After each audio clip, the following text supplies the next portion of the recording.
Il y a beaucoup de personnes, je pense, qui pensent que c'est une mode, la dépression, d'aller voir un psy, le burn-out, que c'est une mode. Ça m'énerve. Du coup, je m'appelle Camille, j'ai 21 ans. Là, je suis actuellement en année de césure après une licence complète de LLCE espagnol, donc littérature, langue, civilisation étrangère.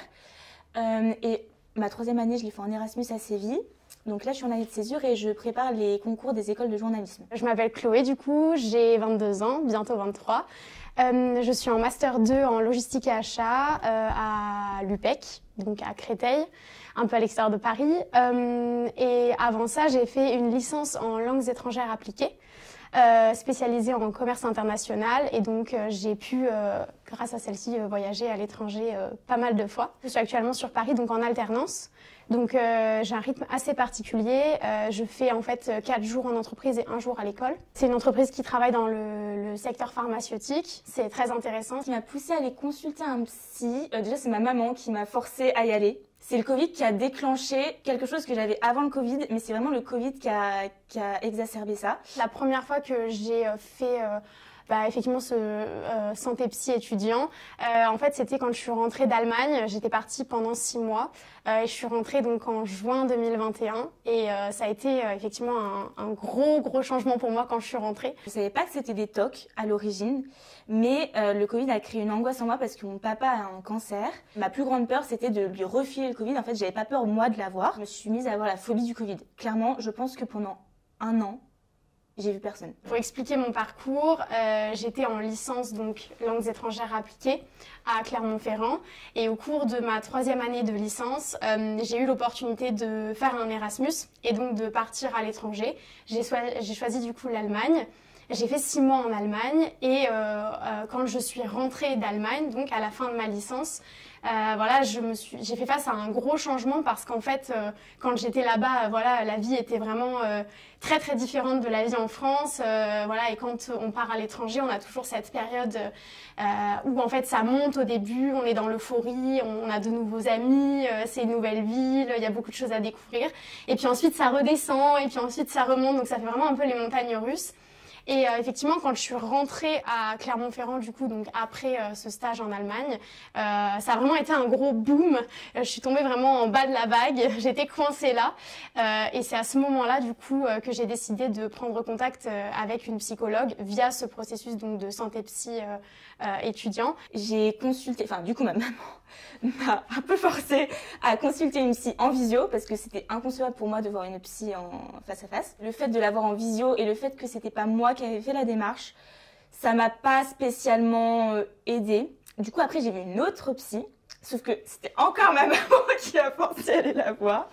Et alors là, pour le coup, ça s'est très mal passé en fait parce qu'elle a pas du tout respecté, enfin, par exemple, elle m'a forcé un peu à faire une séance sans le masque, etc. Et du coup, ça m'a vraiment brusquée. Après, je suis partie en Erasmus. Et vu que j'étais plus au contact de mon papa, enfin que je savais que j'allais pas le voir, etc., en fait, la phobie du Covid est complètement partie. Sauf quand je vais rentrer en France pour les vacances, où ça revenait.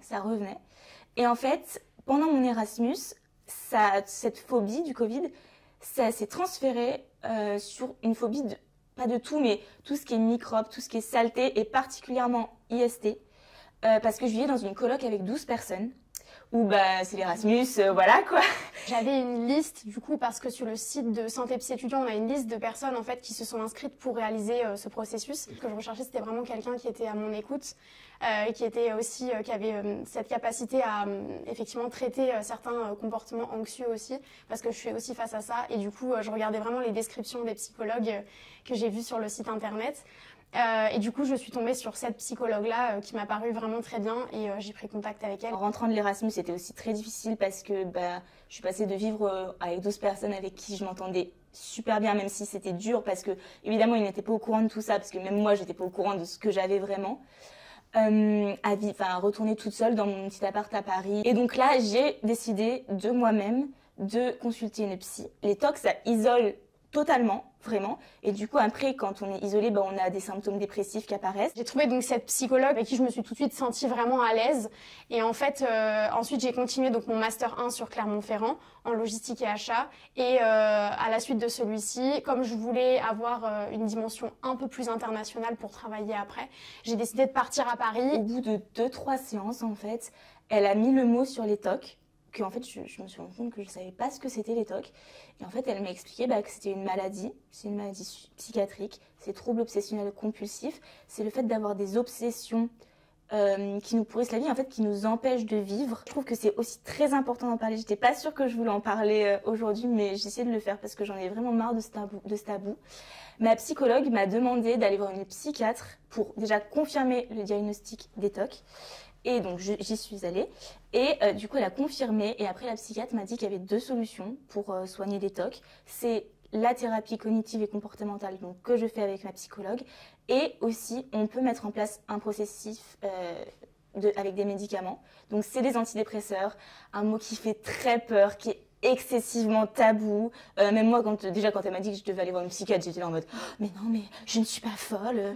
Oh, il faut pas m'interner. » Enfin, des trucs comme ça, quoi. Alors qu'en fait, c'est juste un médecin spécialisé dans ce qu'on a, quoi. Quand on a des maladies cardiaques, moi, je suis un cardiologue. Quand on est malade du psychisme, on va chez un psychiatre, quoi. Et avec cette psychologue-là, on est resté en contact.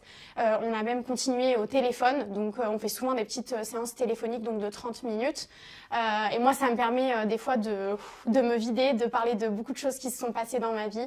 Et ça me fait vraiment beaucoup de bien, d'en parler avec elle, de faire un petit résumé de ce que j'ai pu vivre. J'ai pesé le pour et le contre. Elle m'a vraiment laissé le temps. C'était pas genre tu dois prendre les médicaments parce que s'il y a que ça qui va te soigner. Elle m'a dit t'as le choix. Et en fait, c'était arrivé à un stade où ça me pourrissait réellement la vie. Je faisais vivre aussi un enfer, par exemple, à mes parents. Ils n'arrivaient pas à comprendre comment je pouvais avoir un raisonnement complètement irrationnel, par exemple sur les moyens de transmission du Covid ou sur les moyens de transmission des IST, parce que, en fait, quand on a des TOC, on sait que nos obsessions, elles sont idiotes. C'est pas parce que, oui, il y a pire que nous, c'est important de le savoir, mais c'est pas pour ça qu'on n'a pas le droit d'être bien. Mettre des mots sur la maladie, ça aide, et ça aide surtout à mettre en place un traitement, et à se dire, non, t'es pas folle, t'es juste malade, en fait. Et c'est ok, et tu vas te soigner, tu vas faire tout ce que tu peux, et ça va aller mieux, quoi. Ça fait depuis 2021, donc jusqu'à maintenant, je dirais que ça fait presque 1 an et demi, 2 ans maintenant. Pour moi, ça n'a pas été difficile d'en parler avec mes proches. J'ai une relation qui est vraiment très fusionnelle avec ma maman et mon papa. On a toujours beaucoup parlé ensemble de plein de choses, et donc ça m'a vraiment pas du tout gênée de leur dire effectivement que je voulais voir une psychologue parce que j'en avais besoin. Et eux, ils m'ont plutôt dans ce sens-là encouragée à contacter cette psychologue pour que je puisse aller mieux et comprendre ce changement en question, quoi. Aujourd'hui, ça va beaucoup mieux. Donc ça fait même si ça fait plus longtemps du coup que j'ai des TOC, mais ça fait vraiment 6 mois que mes TOC ont été diagnostiqués et que j'ai commencé donc la thérapie cognitive et comportementale avec ma psychologue et le traitement médicamenteux avec ma psychiatre. Ça a été vraiment un suivi tout au long de mes études et ça m'a vraiment fait du bien d'être en contact avec elle, et je suis d'ailleurs toujours en contact avec elle. Je me sens trop bien. Je me sens vraiment trop bien. Je suis beaucoup plus honnête avec moi-même. Ça a vraiment été un grand changement pour moi. Mais j'ai appris petit à petit à être vraiment très honnête avec moi-même et avec les autres aussi. Et puis j'ai surtout appris aussi à mieux communiquer, à dire ce que je ressens, à parler de mes émotions, à parler de ce qui me fait mal, de ce qui m'a énervée, de ce qui m'angoisse, de ce qui me rend aussi heureuse et aussi de mes choix dans ma vie. Ce qui me rend le plus fière actuellement et ce qui me fait vraiment comprendre que ça va beaucoup mieux en fait, c'est qu'avant mes TOC, par exemple, j'aurais jamais pensé pouvoir travailler dans la restauration parce que je pense que c'est le milieu où tout le monde touche absolument tout, on touche les verres, on touche les couverts des gens, etc. Et il y a 6 mois, quand je cherchais un petit boulot à faire pendant mon année de césure, c'était impossible, ça me donnait des sueurs froides, rien que de penser à toucher les verres de quelqu'un, etc.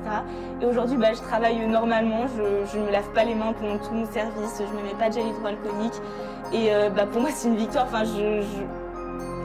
j'arrive même pas à me rendre compte encore que j'ai réussi à battre cette peur-là et à faire en fait juste ce que j'avais envie de faire. Il faut oser, donc oser aller voir ces psychologues-là qui sont là pour vous écouter. N'hésitez surtout pas à vous sentir à l'aise, à changer de psychologue si vous en avez besoin, parce que on peut être très à l'aise avec un et pas à l'aise avec un autre. Donc n'hésitez surtout pas et faites part de vos émotions. Parlez de ce que vous aimez faire dans votre vie, de vos choix, de ce qui vous fait peur aussi, de vos angoisses. Et surtout, n'hésitez pas aussi à en parler à vos proches, à justement casser les tabous auxquels on peut faire face dans une famille. Et pour vous permettre d'avancer dans votre vie.